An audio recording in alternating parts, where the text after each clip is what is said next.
Le procès de Bosco Ntaganda devant la Cour pénale internationale s'est poursuivi du 18 au 25 janvier avec la déposition du témoin P079, 9e témoin appelé par l'accusation.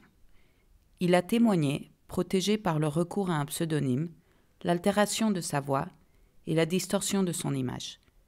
Les éléments de la déposition pouvant identifier le témoin ont été entendus à huis clos partiel.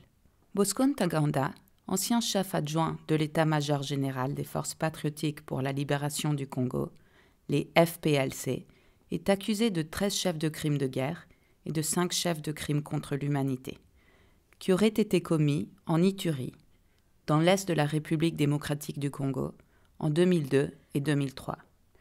Répondant aux questions du premier substitut du procureur, Nicole Sampson, le témoin P079 a témoigné sur des événements à Kobu et des conflits qui se sont passés en Ituri autour de l'année 2000. Selon lui, les conflits ont commencé avec des disputes concernant les dommages causés au bétail et qu'avec l'aide des Ougandais, l'UPC a attaqué Kobu 4 fois entre 1999 et 2003 et que plusieurs civils ont fui. Lors d'une de ces attaques, le témoin a fui dans la brousse avec d'autres civils.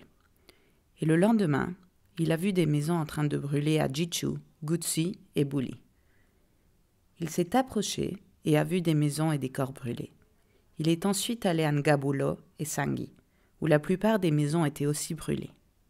Quand il est retourné à Kobu, il a trouvé des corps d'enfants, de femmes et de jeunes près d'une église catholique.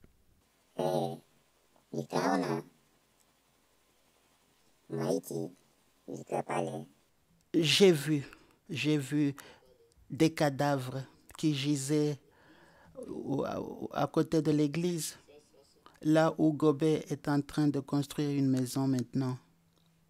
J'ai trouvé tous les cadavres étaient encore là.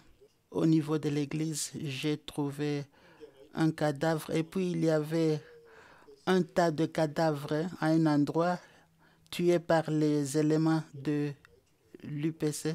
Et les bananeraie, il y avait un bananeraie, donc les bananiers avaient été coupés, donc tous les bananiers étaient coupés et il y avait des cadavres qui gisaient là-bas. Et j'ai vu les cadavres des enfants, des femmes, les cadavres des jeunes et tous ces cadavres que j'ai vus.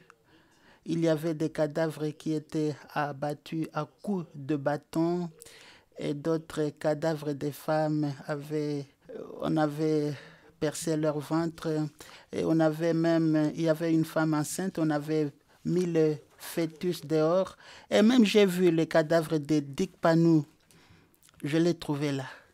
Dmitro Suprun, représentant légal des victimes, a interrogé le témoin sur les conséquences de ces événements sur lui-même et sa famille. Nous avons traversé une période difficile lors de cette guerre. Nous avons perdu des enfants. C'est un préjudice qui nous hante jusqu'aujourd'hui. Nous nous posons la question, qu'est-ce que nous avons fait pour mériter ce qui nous est arrivé? Et jusqu'aujourd'hui, nous nous retrouvons toujours dans cette situation. Monsieur le témoin, en tant que victime de la guerre, qu'est-ce que vous attendez de la Cour pénale internationale à l'issue de ce procès contre Bosco Ntaganda? De ma part, je dirais ceci. La Cour a pris en charge l'affaire Bosco Ntaganda. J'aimerais que la Cour puisse continuer avec le procès et que les coupables puissent réparer ce qui est arrivé. Il y a des personnes qui ont trouvé la mort, mais ces personnes ne peuvent plus revenir à la vie. J'ai été personnellement blessé et c'est irréparable. Et pour cela, il doit que la justice soit faite.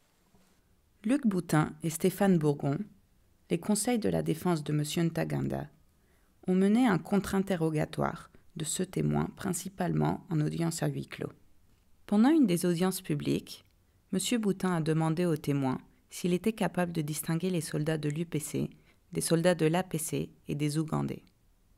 Le témoin a dit qu'il était capable de distinguer les soldats des différents groupes militaires et que pendant ce temps-là à Kobu, c'était les forces ougandaises et l'UPC qu'il avait vus et personne d'autre.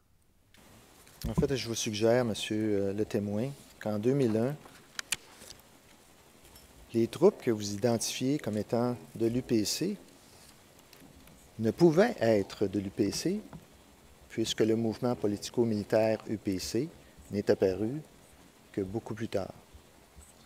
Vous êtes d'accord avec cette affirmation, monsieur le témoin? Je n'en étais pas au courant. Je sais que l'UPC est un mouvement qui a lancé des attaques dès le début chez nous et il s'était joint aux militaires ougandais. Cependant, je n'ai pas vu la présence de l'UPC lors de la dernière attaque, mais les attaques précédentes étaient lancées par l'UPC contre les milices Lendu. Je comprends, monsieur le témoin, que vous tenez à ce que l'UPC soit responsable de toutes les attaques dans votre région, mais je vous soumets que vous êtes dans l'erreur et que vous vous trompez, puisque l'UPC n'était pas opérationnel comme mouvement politico-militaire dans votre région à cette époque. Je vais vous dire ceci. Je ne sais pas s'il y avait d'autres éléments dans cette partie, mais le seul élément qui combattait de l'Inde, c'était l'UPC. Par la suite, c'était l'UPC mélangé avec des Ougandais. C'est ce que moi j'ai vu. Si vous vous dites autre chose, comme des APC, moi j'ai entendu parler de l'APC, mais je n'ai jamais vu l'APC combattre de l'Inde. Le contre-interrogatoire a été conclu en audience à huis clos. Le procès de Bosco Ntaganda se poursuivra jeudi 28 janvier 2016.